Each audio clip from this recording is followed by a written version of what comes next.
अच्छा अच्छा सुनो, पहला आंसर बेटा जल्दी लिख करो। Nuclear forces are short range attractive forces. Answer लिखो इसका प्लीज प्लीज, क्वेश्चन के लिए जगह छोड़ देना, फिर आंसर लिखो छेती। शीट कौन सी वाली है आपने? अरे मैं दे रहा हूँ बेटा, अभी मैं प्रिंट आउट ही दे रहा हूँ उसका। आप लोग क्वेश्चन, हाँ हाँ प्रिंट आउट दूंगा भैया। क्वेश्चन के लिए 3 लाइनें छोड़ो और आंसर लिखो। Nuclear forces are short range attractive forces. अरे पहले वाला न्यूक्लियर कौन है? Forces are short range nuclear forces are short range attractive forces. अरे न्यूक्लियर फोर्सेस आर, पहले वाला इधर। हाँ हाँ न्यूक्लियर फोर्सेस आर, आंसर बताएंगे। हाँ आंसर बता रहा हूँ भाई। Nuclear forces are short range attractive forces. Nuclear forces are short range attractive forces. Bracket में लिख देना रेंज 2 to 3। रेंज होती है इसकी कितनी? 2 to 3। बेटा जल्दी देखो, आज ये शीट खत्म करानी है। Range 2 to 3 2 to 3 spherometer. 10 की पावर -15 मीटर होता है ना फेरीमीटर, ठीक है। रेंज इसकी इतनी होती है, तो शॉर्ट रेंज अट्रैक्टिव फोर्सेस होती है। लिखना while coulomb force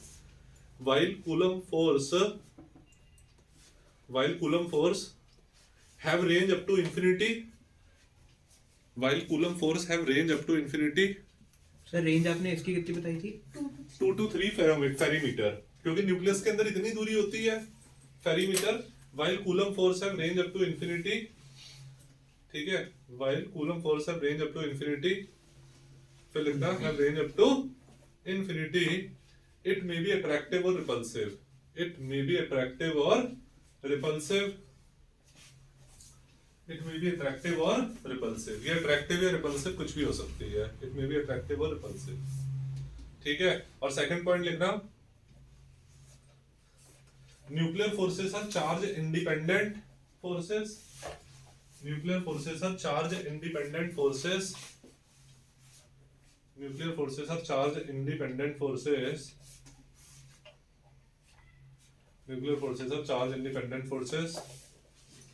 While Coulomb force act only, while Coulomb force act only, while Coulomb force acts only between charge particle, acts only between charge particles. Coulomb force acts only between charge particles. Coulomb force charge particle के बीच में लगती है, ये charge independent होती है, ठीक है। इसके बाद नेक्स्ट क्वेश्चन कौन सा था बेटा? नेक्स्ट क्वेश्चन है हमारा nuclear force, nuclear radius of aluminium is 3.6 Fermi. ये वाला है। हाँ देखो बेटा, ये वाले ऐसे सवाल हमारे एग्जाम में आ जाते हैं। सुनो,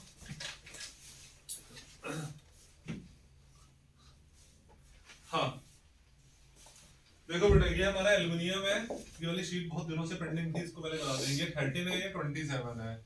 इसका रेडियस कितना है? 3.6 फर्मी। तो हमें न्यूक्लियर रेडियस इसका पता करना है। इसका हमें रेडियस पता करना है। ये कितना है? कॉपर 29 और ये कितना है? 64। इसका रेडियस हमें पता करना है। तो बेटा ये वाला हमारा फॉर्मूला होता है ना, R = R0 a⁻1/3, है ना बेटा? ये वाला फॉर्मूला होता है, तो दोनों का लगा दो। R'/R, R0 से R0 कट जाएगा, है ना।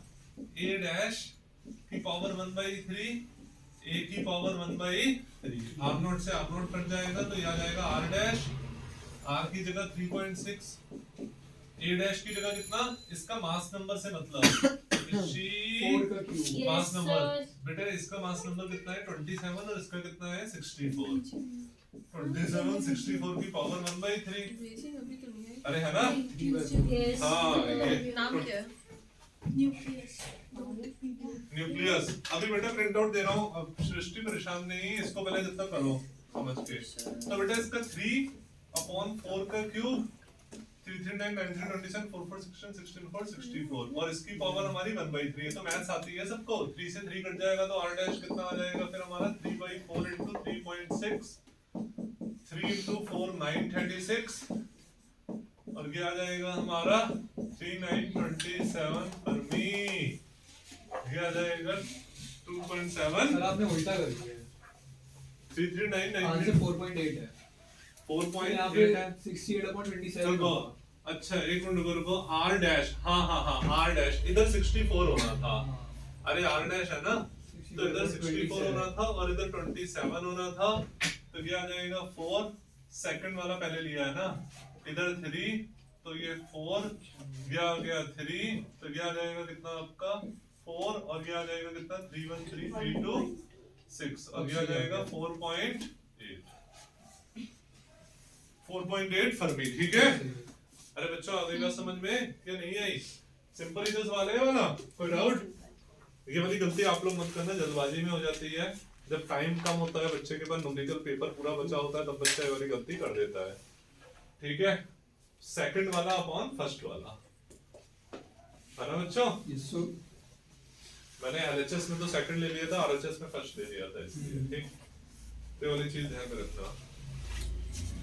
अभिषेक को व्हाट्सएप कर दिया तुमने? अभिषेक जरा मैडम के नंबर पे व्हाट्सएप कर दो, मेरा नंबर इधर हो रहा है ना, मैडम के नंबर पे वाली चीज व्हाट्सएप करना, या फिर